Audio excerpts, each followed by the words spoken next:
resilient, and connected region. More information available at northfloridatpo.com. Baptist Health is a proud supporter of First Coast Connect. Baptist Health, committed to building a healthier community for all of us. More info at 202-4YOU or baptistjacks.com. This is WJCT News 89.9 Jacksonville. Up next, national and local news from NPR and the WJCT News team.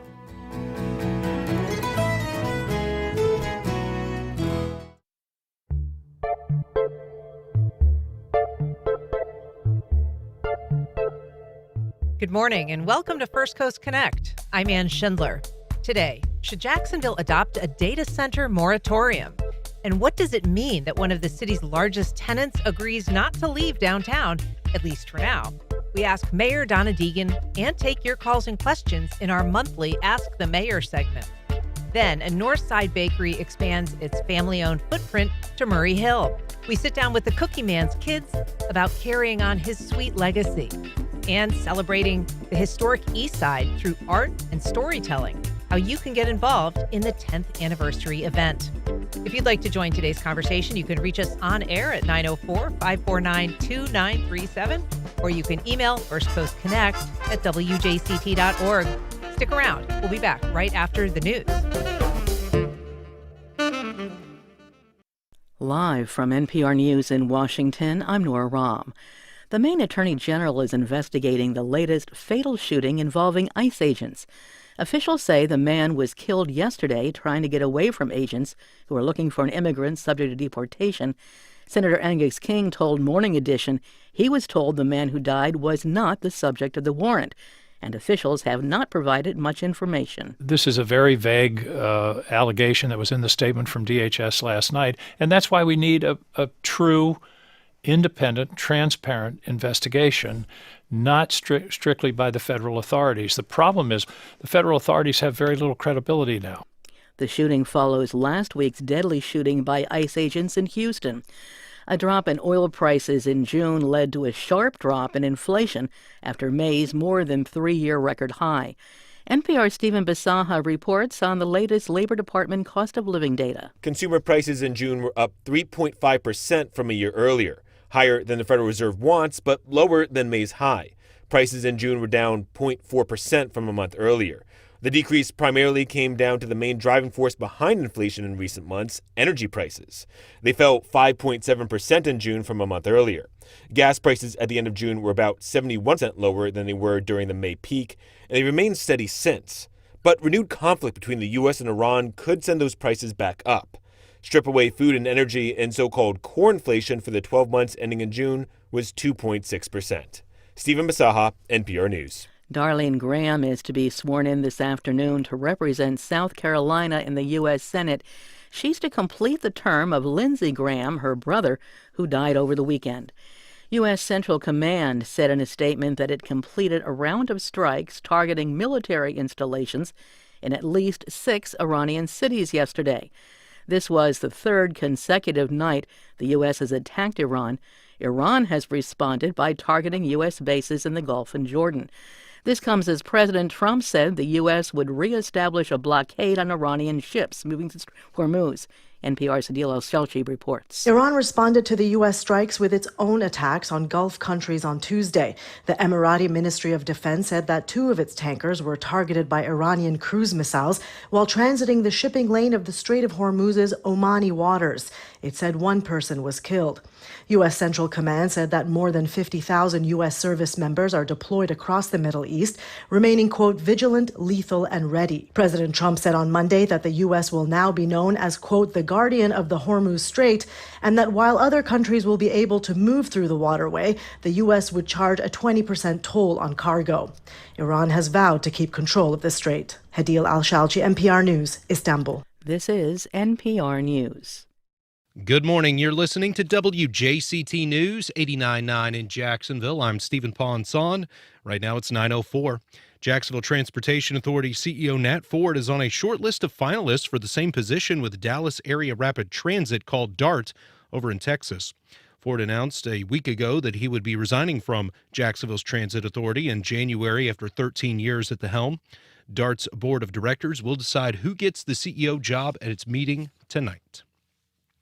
The Florida Highway Patrol's yellow and black Ford Mustang Pursuit vehicle is the winner of the American Association of State Troopers Best Looking Cruiser Award. WJCT News 89.9's Dan Scanlon has more. The FHP won the contest with just over 52,000 votes nationwide. The award-winning Mustang was photographed on a beach in front of the Sunshine Skyway Bridge in Tampa, and it'll be featured on the cover of the Foundation's America's Best Looking Trooper Cruisers 2027 wall calendar. Now, those will be available for pre-order shortly at statetroopers.org. Sales to benefit the Troopers Foundation's educational scholarships to dependents of member troopers. This is the fourth year in a row that the FHP Cruiser has won the contest. Michigan came in second this year with just under 38,000 votes, while Georgia's Highway Patrol Cruiser was third with almost 35,000. Dan Scanlon, WJCT News 89.9. This afternoon here in Northeast Florida, waves of showers and storms are expected to move across the area with highs reaching the upper 80s to lower 90s. Right now, no significant rainfall in the Northeast Florida area with temperatures in the upper 70s. Support for NPR comes from NPR stations. Other contributors include Lilly Endowment, a private foundation supporting NPR's coverage of religion and spirituality, and Jarl and Pamela Mohn, focusing on civil liberties, foster youth, public radio, and the arts.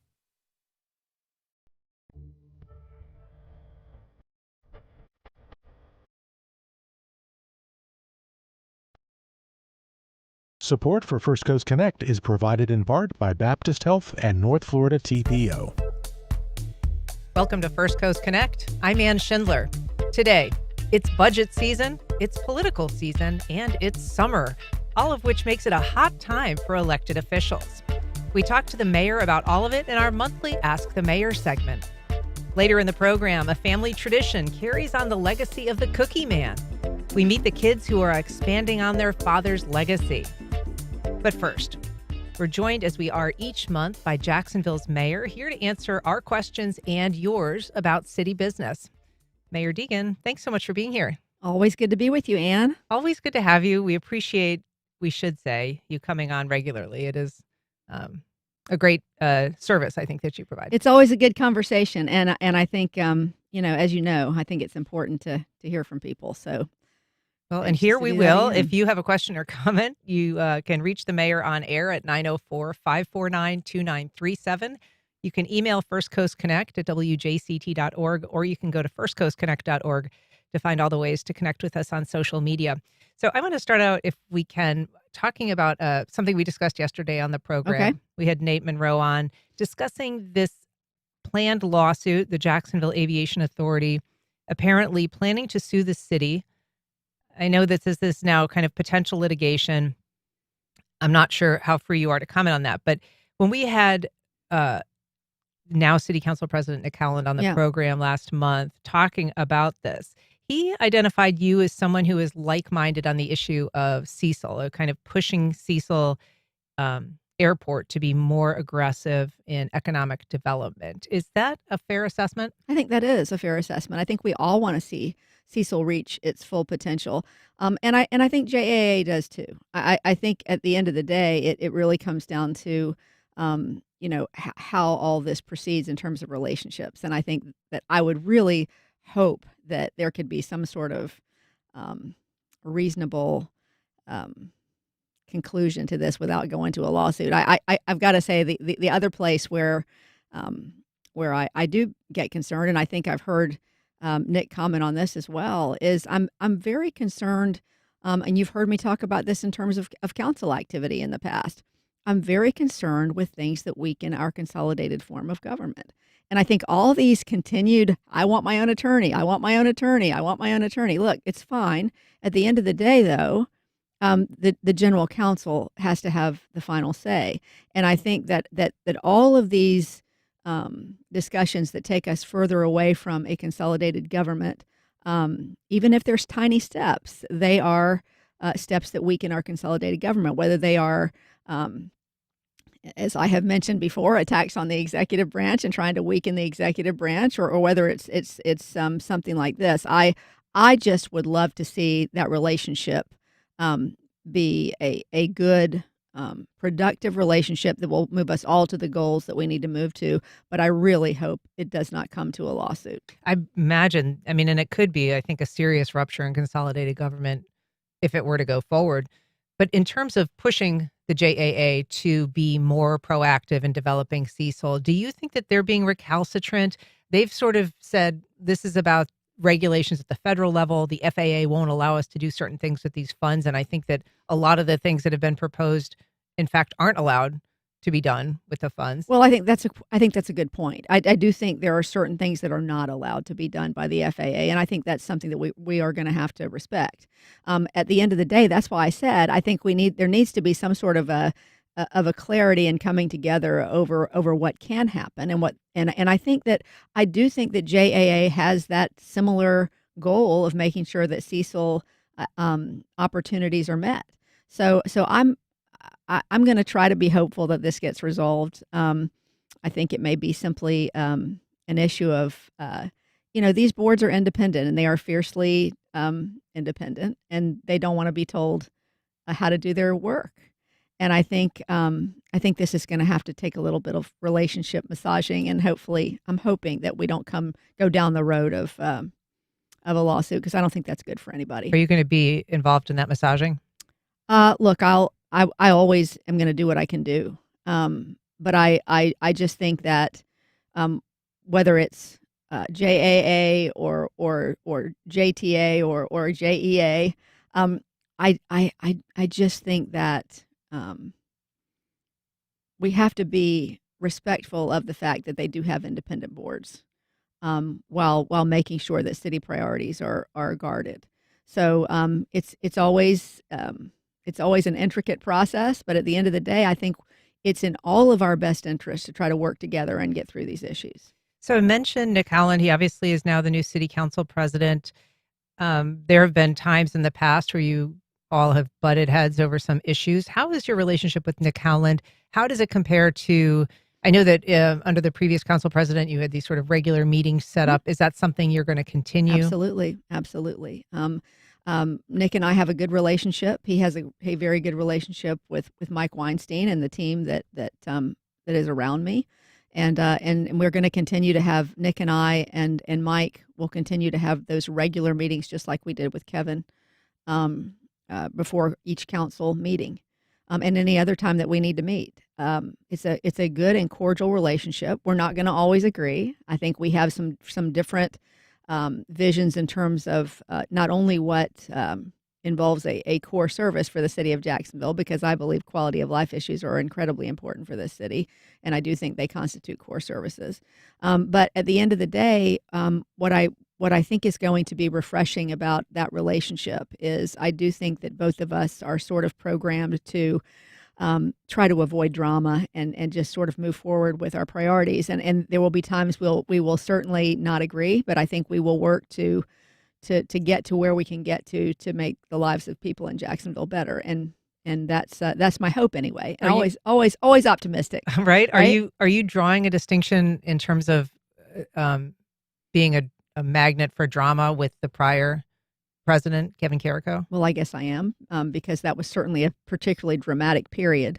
But I think some of that's going to have to come with council settling in too. I mean, I think that this whole mess over I feel really, JEA is such an important organization in our city, and I just think that I am grateful to hear from Nick that whole thing is going to be streamlined to really look at the capacity issue, and I think that council needs to learn to stay in its particular lane when it comes to that stuff. And I think in the previous leadership, I think there was definitely an effort to combat a narrative by then getting us deeper into a place we really didn't need to go, and that created a lot of drama that JEA frankly doesn't need. They went through the whole bit with Aaron Zahn and that whole crisis of frankly transparency and everything else, and then right into this after working so hard to recover. And I think that we all want JEA to be functioning at a high level. At the end of the day, I think council needs to let the board do its work and weigh in where they need to weigh in. We've talked a little bit. We'll be talking more, obviously, about this property tax proposal that will go before voters in November that could dramatically impact city finances here, city and municipal governments around the state, obviously. Do you think that in the straits of a fiscal crisis that could come with that property tax proposal, if it passes, that JEA, the sale of JEA, the money that could come from selling JEA will come back on the table? I would hope that would not be part of the discussion right now. It's very clear that our community is not in favor of that, at least at the moment. And I'm not saying that will never be a discussion that is had in this city again, but it certainly would have to be a far more transparent one, and one that didn't have any sort of personal financial angles for anybody in it. So I don't think now is the appropriate time for that. I really do not. And I think that unless Jacksonville has changed its mind in any sort of a major way, that's just not something that I'd be willing to put on the table. I think that, whether it's JEA or other budgetary issues, I don't think any of us should assume what Florida voters are going to do in November. And if you look at the polling on this, what you see is as soon as people read anything beyond what this language is that's been floated, that has been challenged in court, when people actually hear what the consequences are going to be from this legislation, the numbers drop dramatically in terms of support. The one poll that I have seen for Jacksonville only showed 44% support for this. And I think statewide, as you see public safety and you see, I think the state fire union came out yesterday opposed to this, and they're going to start an education campaign.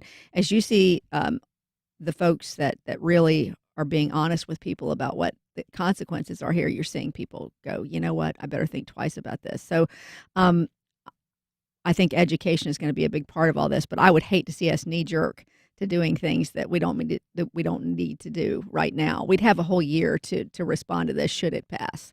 But I would like to continue down the path that we have been going. All right.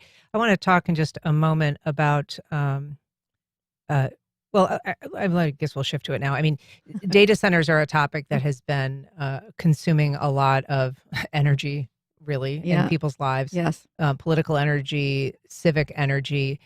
There have been at least temporary moratoriums on planning a data center put in place in all of our surrounding counties. Right.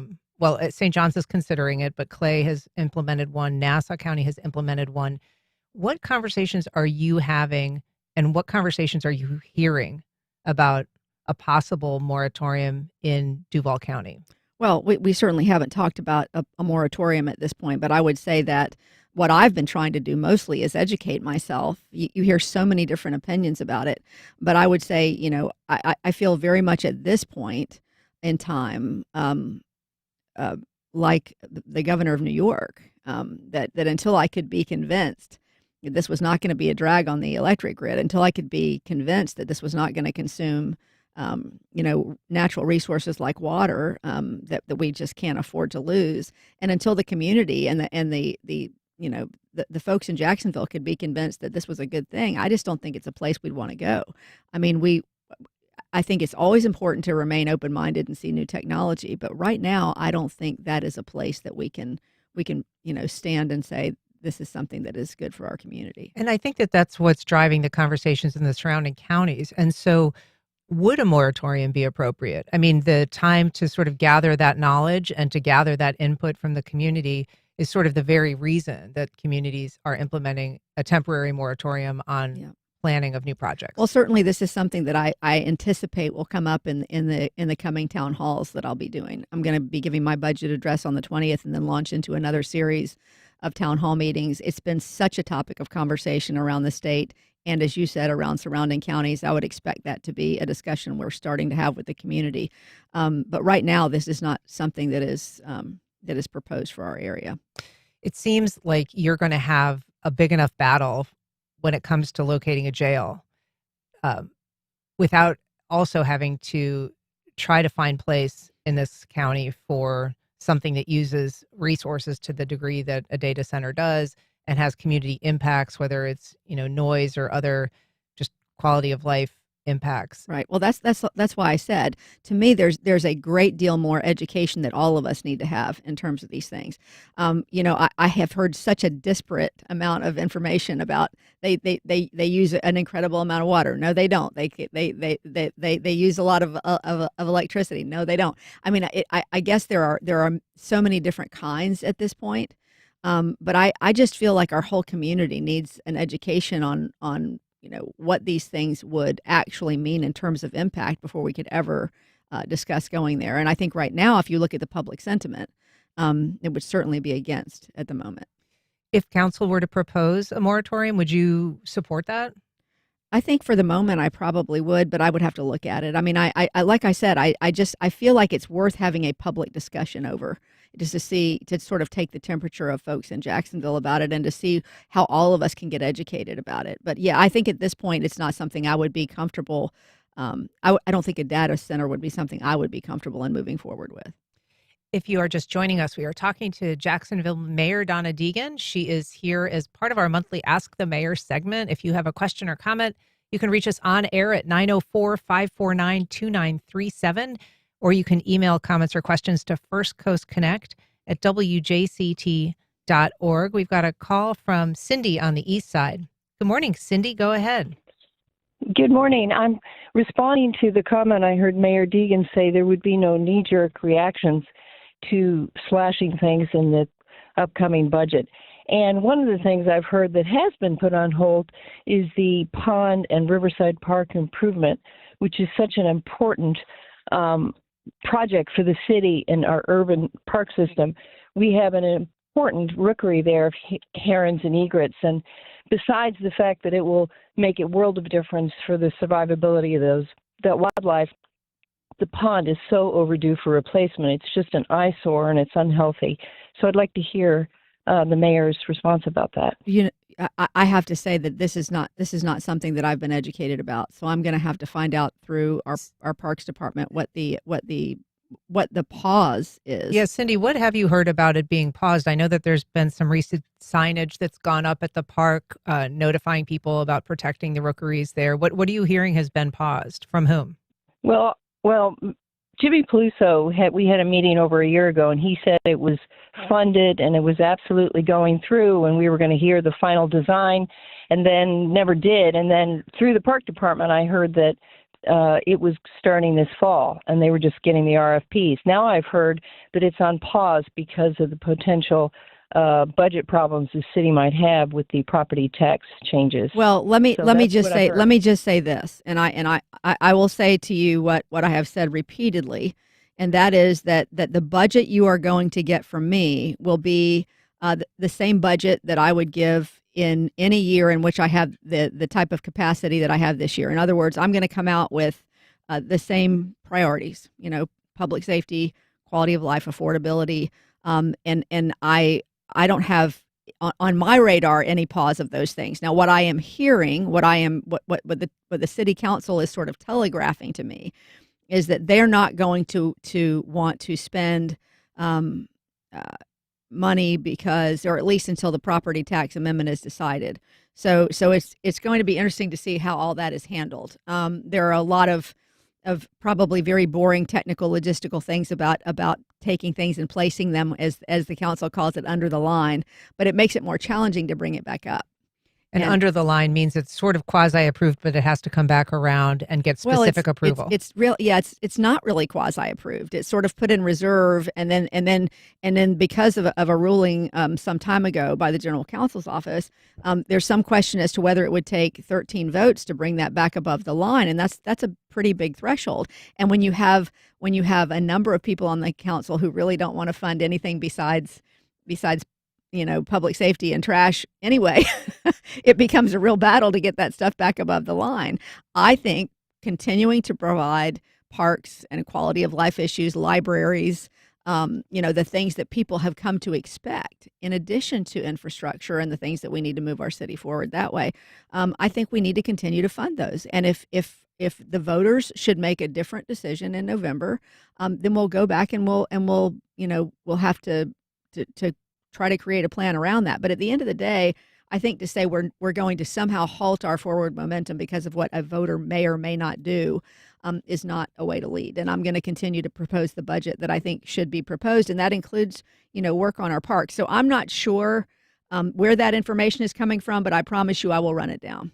When it comes to starting new projects, though, I would imagine that that's perhaps something that, at least when you're drafting your budget, you'd be looking at, well, is this the time to start something that's a 3 or 4 year project, as opposed to say we're going to complete something that's already underway? Yeah, I think that's a really good point, Ann. I think we are going to focus heavily in this budget on infrastructure. That's because we know that those are things that are underway and things that need to be done. We are going to fund what has to be, in my mind, needs to be funded. In addition to, as I said, some of the quality of life infrastructure pieces that I think are important. Now, council's going to do what they're going to do with that. But I don't in any way want to stop the momentum we are seeing in this city because of a proposed amendment. I guess I am hopeful, at least, that we can educate people enough to where, at the end of the day, at the very least, the Florida legislature is going to have to come back another year and say, if we're going to do this, we have to put some thought into it and figure out how it's going to impact our local communities and what will be the funding source that will actually replenish this money that we're taking out of the budget. By some thought, you mean more than 28 hours? Yeah, I mean that might be advisable, right? I mean this was clearly a political maneuver. And frankly, while we all want to provide better affordability and tax relief to people, it has to be something that is more thought out than this. There cannot be a massive shift in the way that our cities are funded. I mean, a massive shift. We exist on property tax revenue, pretty much, as I've said to you before. It doesn't even cover police and fire for us, much less trash, much less parks, much less libraries, much less infrastructure, sidewalks. It is somebody's got to say what's going to be the source, and the answer can't just be, well, you can come ask the state for it.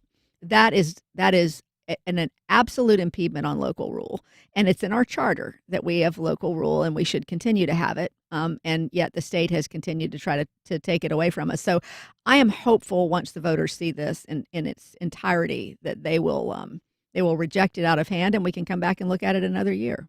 Are you, at the very least in your budget, not proposing additional hiring? Yeah. So the only place you're going to see an expansion in this budget is in terms of police and fire, and that is because we have made a commitment there to return those folks to a defined pension, which in this case is the Florida retirement system, right? And also we agreed to pay increases for them in the last negotiation that we had. Those were absolutely much needed. Their recruiting has increased exponentially since we gave them that tool of having the defined pension back, which we absolutely needed. We still have to make sure that our city is safe. And so you'll see increases there. You'll see some additional spending in terms of infrastructure, sidewalks, potholes, those sort of things. But beyond that, you're not going to see any increase in other areas. All right. We've got a call from Les on the west side. Good morning, Les. Go ahead. Good morning. I'm enjoying your format here this morning. I had a question. Venetia Elementary School is slated for demolition and rebuilding it into a facility that holds 3 to 4 times the amount of students that it currently holds. And a lot of the residents in the area are up in arms about not just the demolition and rebuilding it, but the lack of information, the lack of transparency, and the whole process. My question to the mayor is there any way that the public can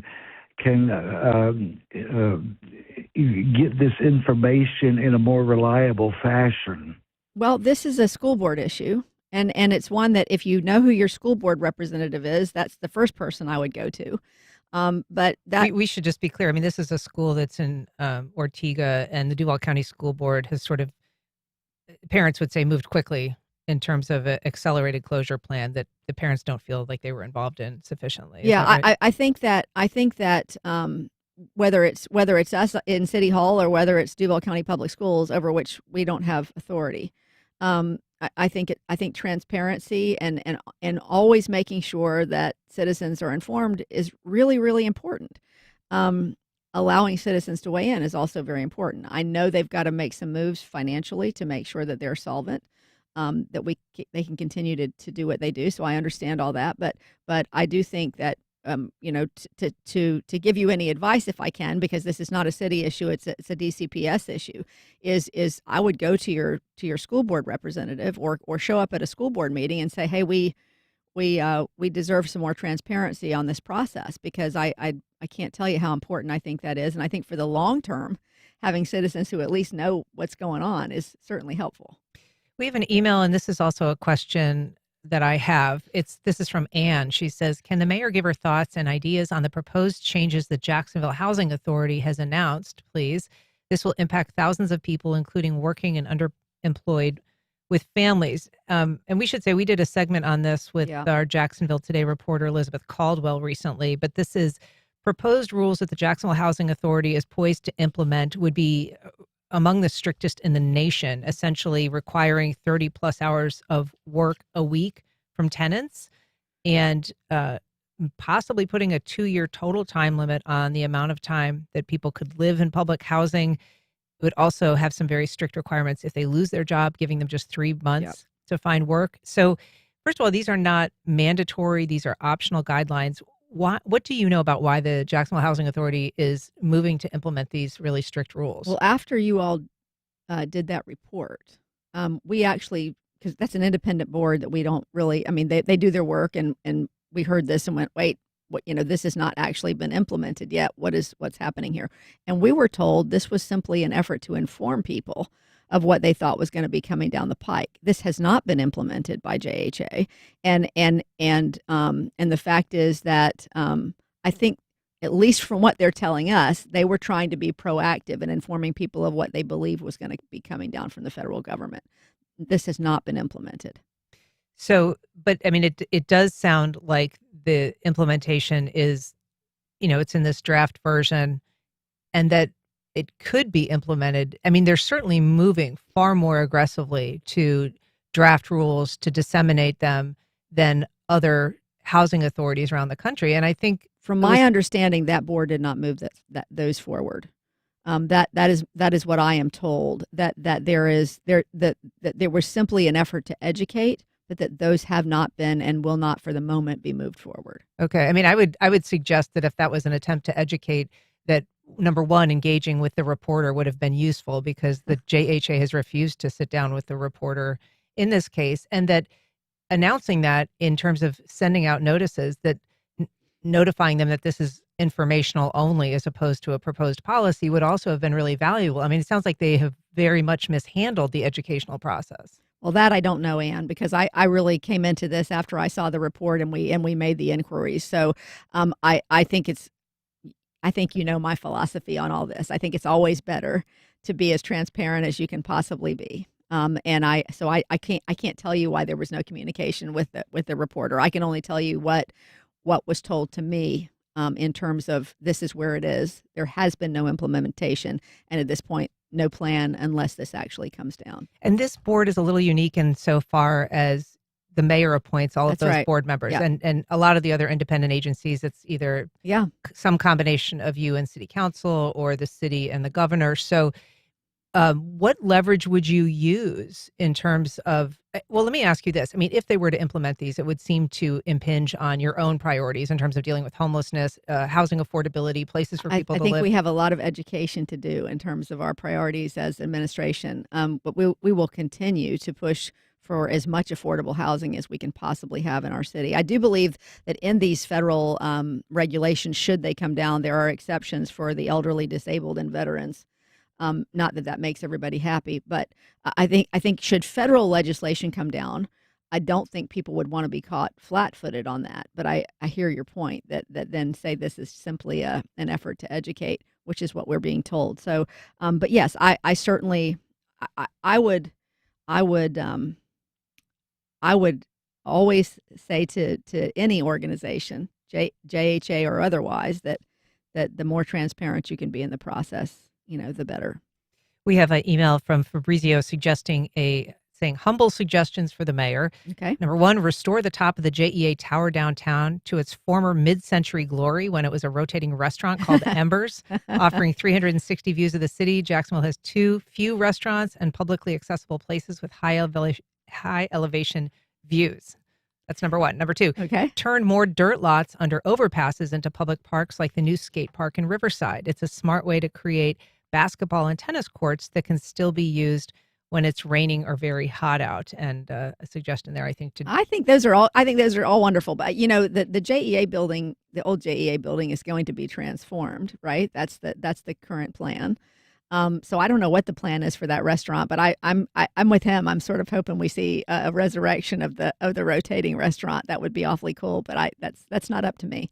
But that is adjacent to that whole Pearl Square area down there where there are going to be all kinds of shops and restaurants, and so it might be a wonderful opportunity to have more of that. But we'll have to wait and see what the plan is. And of course, some of that rests with council. I mean, that redevelopment project involves some incentives for a Publix, which is some people consider very much essential to the success of that. And well, I think that will be what we will certainly argue in terms of we definitely see that as an important piece to making sure that all of that housing and that restaurant and that retail goes. And so I think that the purpose of that whole community back there was to create this neighborhood, this area where people could walk and be able to get out of their cars and shop and be close to their homes and do all the things. And I think to have a store there is incredibly important to the success of that whole venture. So I'm hopeful council will see it that way as well. And so it's not a rotating restaurant downtown, but there is a new restaurant coming to downtown, European Street, which is going to be located at the site of the former landing, now Riverfront Plaza. I wanted to ask you about that because obviously this went out for bid and there was no guarantee that it was going to be a local company. But the fact that it is European Street, which has multiple locations and a long, long history in Jacksonville. You don't get more Jacksonville than European Street, right? It's fantastic. I love it. And people's reaction to it seems to be just tremendous. I mentioned to you when I first came in that we were so excited to learn the numbers. I asked them to go get the numbers on July 4th. We had 71,000 people that were out at all of our North and South Bank parks and the Ram area for the fireworks and all the stages that we had and everything out there. And I think that you're seeing tens of thousands of people visit those parks all the time. So I think to have a European street there that's going to be able to act as the restaurant there is just, I think it's going to be wildly popular. I love it. Yeah. And another one is planned there too, a second restaurant. Yes, there will be another restaurant that'll be in the area. And as you know, we're going to open a couple more riverfront parks, pretty soon, one adjacent to you guys. So it's going to be just there's so much. I'm loving the fact that people are gravitating from all over to our beautiful riverfront. We haven't highlighted it for so long, and it's just good to see it come alive and really become that front porch that we want it to be. Well, we're going to take the opportunity to end on a high note. Mayor Donna Deegan. Thank you so much. Thanks so much for coming on today. We really appreciate it. Thanks, Ann. All right. Up next, the kids of the legendary Cookie Man expand their Northside Bakery in partnership with a local credit union.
Welcome back.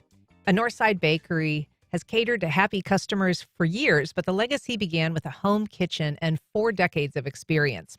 Here to tell us about it is one person celebrating the legacy of the Cookie Man, Teia Anderson. She's co-founder of Arble Baking Company. Teia, good morning. Good morning. How are you? Very well. And Good. Congratulations on the new business. We are also joined by Sam Inman. He is president and CEO of Community First Credit Union, which is a partnership in this expansion. Sam, welcome. Good morning. So I appreciate you both being here. Tell us a little bit, Teia, about the origins of the business. Now, you married well. You married into a family that makes cookies and cakes, and you really can't beat that. But this is a story that began really decades ago. Yeah. With a man who is still known as the Cookie Man. Yeah. So this is a family-owned bakery. Some 30 years ago, I was blessed to come into this family. I've been married to Alonzo for 21 years. So my in-laws have been making these fabulous cookies and cakes and desserts for 40 plus years. And the Cookie Man gets his great recipes from the Cookie Woman. So my mother-in-law is okay. The credit where credit's credit behind these great recipes. But he was the one who was out selling, beginning these humble beginnings of the business, where they started out selling these cookies for $5 a dozen some many, many years ago. So he used to bring these cookies. He was a longtime employee of JFRD, Yes, Jacksonville Fire yes, Rescue. yes. And so that was kind of his primary source of income. But he started bringing cookies. They were so popular, ultimately started selling cookies. And my understanding is that helped pay to put his kids through school. Absolutely. Yeah. So 4 siblings, and all of them graduated from college. And these cookies were the side hustle that helped get them through college. So many, many years he would be at the baseball games and all of the kids played sports. And then, he had to get on in the truck and go sell some more cookies and make some more deliveries. Yeah. And so what made you want to be a part of this family business, marrying into this family and creating the vision for this bakery? Yeah. So for years, I watched my mother-in-law on Thursday afternoons roll this dough after she got off working, hand roll all the dough, bake the cookies, package, have them out ready to go for him to sell on a Friday. And really, my husband had this vision to bring this great product to a larger market. And so back in 2022, we started the build out for the brick and mortar, which is over off Dunn Avenue. All the siblings are co-owners of this. And then we officially opened in 2023. And we've been there ever since, just trying to make great products. So since then, we've added to our cookie and cake recipes. We now do fresh made sandwiches, salads. We've got some lunch offerings, and pretty soon we're going to be introducing some breakfast items. Oh, excellent. Okay. Yeah. Well, Sam, I want to bring you into the conversation because there is a partnership now between the bakery and the credit union. First of all, just tell us a little bit about how this came to be, this partnership. So I live over off of Roosevelt in the Venetia area and was watching the Edgewood Bakery really just isolated and was wondering if it could become a credit union office one day. And when we acquired the former Edgewood Bakery in 2024, we had the idea of maybe integrating something historic about the bakery into that amazing community over there. Because the bakery closed in like 2016, right? Exactly, 2014 or 2016. Okay, yeah. But that had been there for decades. Decades. Very historic bakery. And so really, I was at an event, Stuff the Bus, actually almost a year ago, and I was talking to Melanie over at United Way, and she said, I told her the story, and she said, have you heard of Arble Bakery? I said, no. So she actually made the introduction, and we started this journey to developing this partnership. And one of the things, we're at the new location at the former Edgewood Bakery, we will have this kind of permanent, it will look like a food truck, but it will not be mobile. So it will be a permanent food feature. And we worked with them to help us design it. And it's actually being manufactured by a local company that does mobile distribution as well. So it's Hudson Trailer Company. So this is at the location of the Edgewood Bakery. It's a credit union, but it's going to have this additional food feature. Tell us, remind us, I guess, what is the difference between a bank and a credit union? So actually today, there's a lot of earnings results from the banking industry today, JP Morgan and other ones. So they were doing amazing wells. I believe the credit unions actually added competitive pressure to the for-profit banks. We are not for profit. So our goal is to actually turn our rewards to our members and lower interest on loans and higher dividends for their deposits as well. So that's really the competitive advantage. So we're owned by our members. We're not owned by our stockholders. Our stockholders are our members overall. Okay. And is this a bit, you've worked with the credit union for many years now. You've really kind of worked your way up to the leadership role that you hold now. Is it unusual to form a partnership like this? Yeah, this is a little bit unusual. One of the things I saw and observed, I was CFO for most of my career at the credit union, and started out as assistant county manager, but now I've seen just branch traffic is going down, but there's really a need for financial education. And I want to make sure that we're creating destination places. We want to create amazing member experiences. We also do small business loans and small business deposits as well. So really investing back in our community really lives up to our name. And this was just an amazing opportunity that's really developed and evolved. So in addition to the food, not mobile food truck that's going to be there permanently, the design of the bakery as it functions as a credit union is also a little different. Absolutely.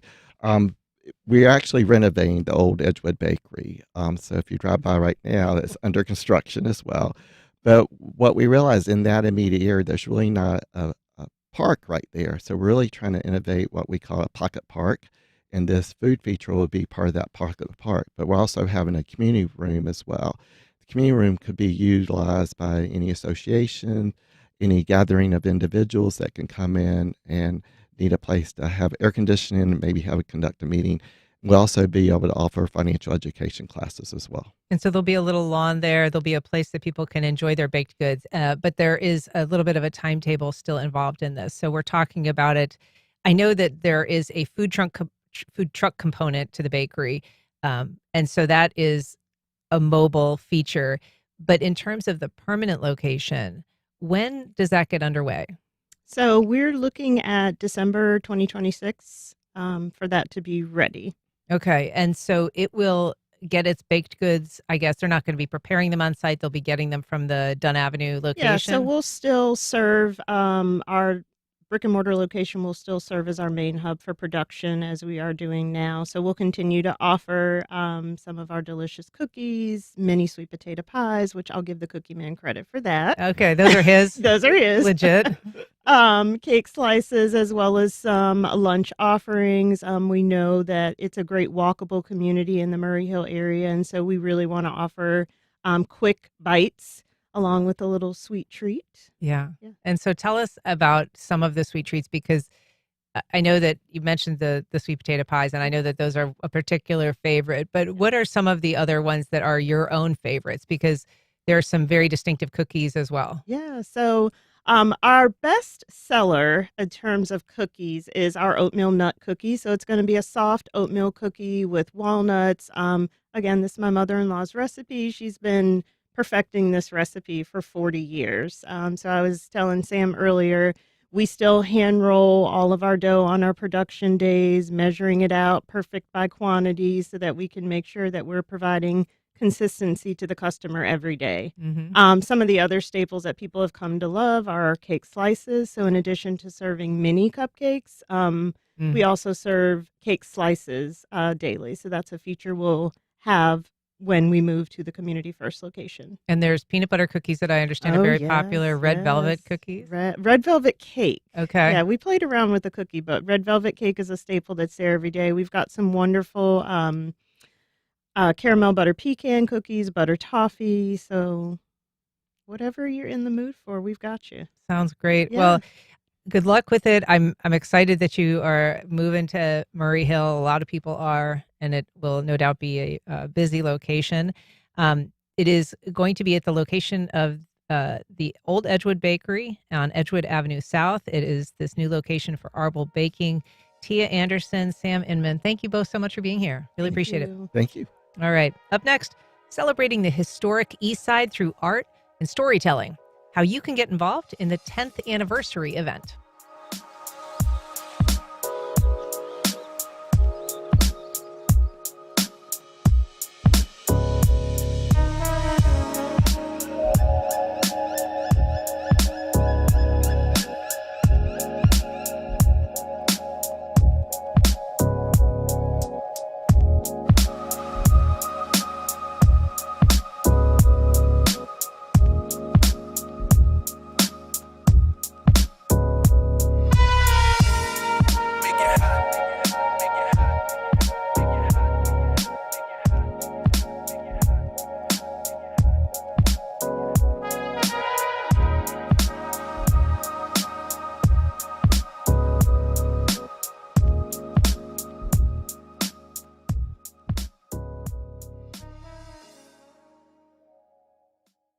Terrell Hogan Law. I'm Wayne Hogan. Highway, hospital, home, work. Where injuries happen can make a difference in the law and the outcome. More at terrellhoganlaw.com. The Cummer Museum of Art and Gardens presents a summer concert featuring Jacksonville's own 10-piece salsa band, LPT, July 25th, 5:30 to 9 p.m. Tickets and information available at cummermuseum.org.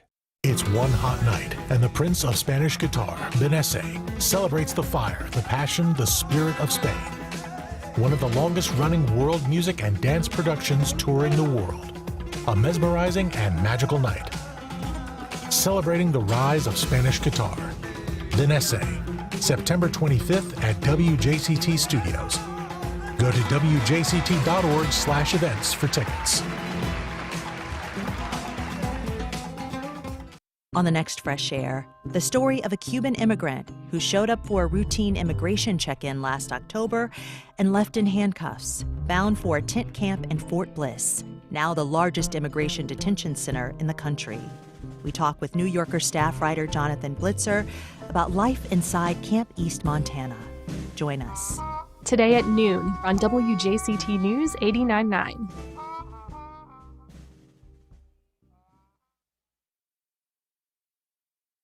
Have you ever signed up for a subscription to a service, then when you tried to cancel, the company made it nearly impossible? These schemes abound, and a new rule in New York City is cracking down on companies that don't give customers a simple way to cancel. What you need to know about subscription schemes, junk fees, and the companies that profit from them. Next time on 1A. Today starting at 10 on WJCT News 89.9.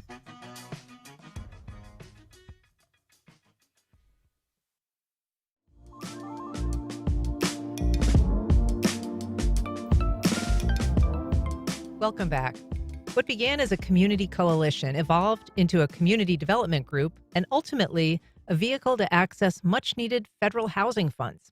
The historic East Side now celebrates a decade in the business of growth and transformation. And here to tell us about their upcoming 10th anniversary event is Suzanne Pickett. She is an artist, an East Side resident, and CEO of the historic East Side Community Development Corporation. Suzanne, welcome back. Good morning. Thank you for having me again. Thanks so much for being here. So for folks who aren't familiar with the community of Out East, remind us a little bit about the shape, the parameters of it, and the neighborhoods that it contains. Okay, so there are 5 neighborhoods of East Side.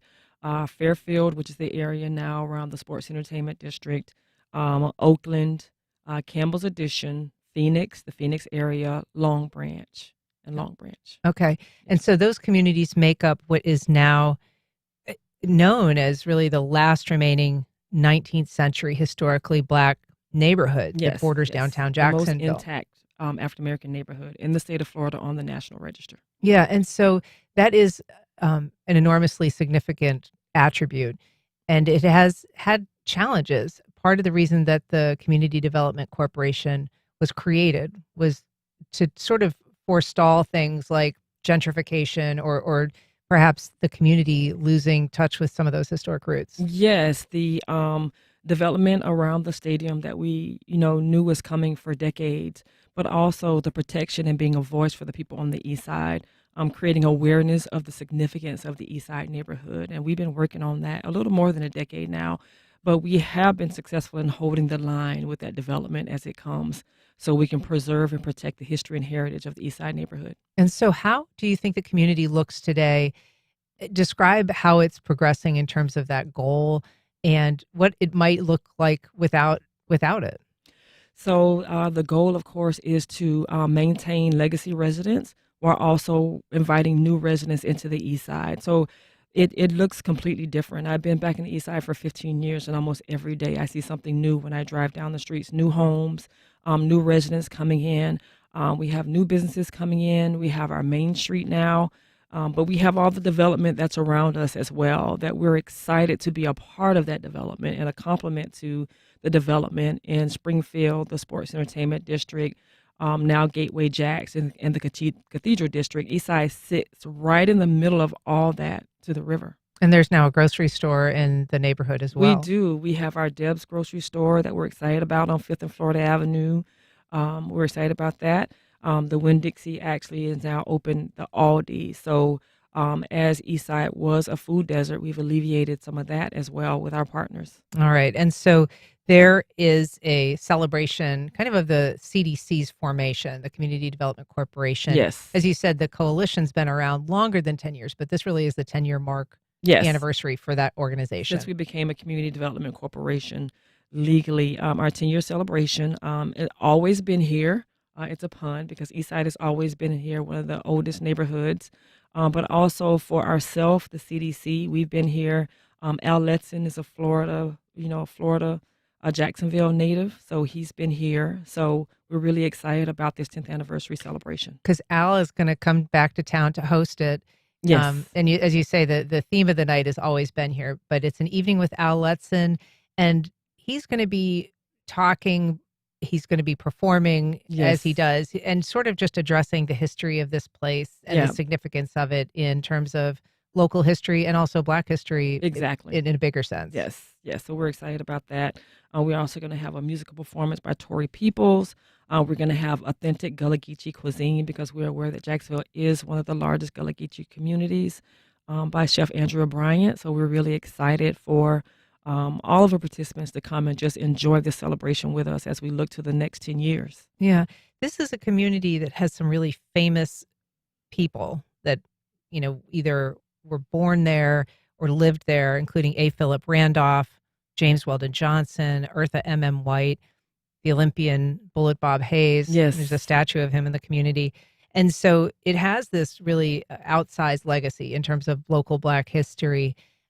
Do you think that the overall community is sort of aware of it as it needs to be in terms of its history and its significance? One of our priorities, one of our main priorities as me being an artist was to use arts and culture for that. Eastside, we have a great history book that talks about the history of the people in Eastside, but we have murals that depict that of those famous people that originated in or spent time in the Eastside and went on to national acclaim. And if people are watching our live stream, there's some images of the artwork you've created specific to the East Side, showing the corner of Florida Avenue and Jessie Street and some of the historic scenes that are a part of the history. Yes. Art is very important. As a part of our work, art remembers, right? As the community works to restore itself, but also to build. So I'm very proud that I can use the talents that I have as an artist to do this work. Well, it's very cool work. We love having you on, Suzanne Pickett. It's called Always Been Here, an evening with Al Letson. It's the historic East Side 10th anniversary celebration, July 16th. So it's Thursday from 6 to 8. It's here at WJCT Studios. Suzanne Pickett, thanks so much for being here. Thank you so much for having me. All right. And day. thank you. Yeah, thank you for listening. Everyone who called and emailed. If you have comments or suggestions, you can always email them to firstcoastconnect@wjct.org. Join us tomorrow when we sit down with a City Hall protester whose interaction with police landed him 60 days in jail. We ask Connor Cawley about his time served and whether his attorney plans to appeal.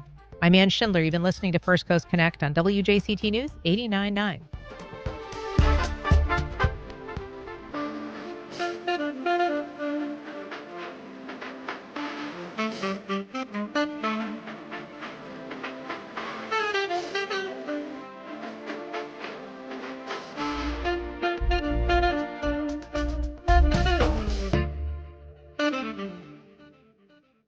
Support for First Coast Connect is provided by Baptist Health and the North Florida TPO. The North Florida TPO is committed to shaping our transportation future. We're focused on planning, funding, clean fuels, and new technologies for a vibrant, connected community. Learn more at northfloridatpo.com. Baptist Health is a proud supporter of First Coast Connect. Baptist Health, committed to building a healthier community for all of us. More info at 202-4YOU or baptistjacks.com.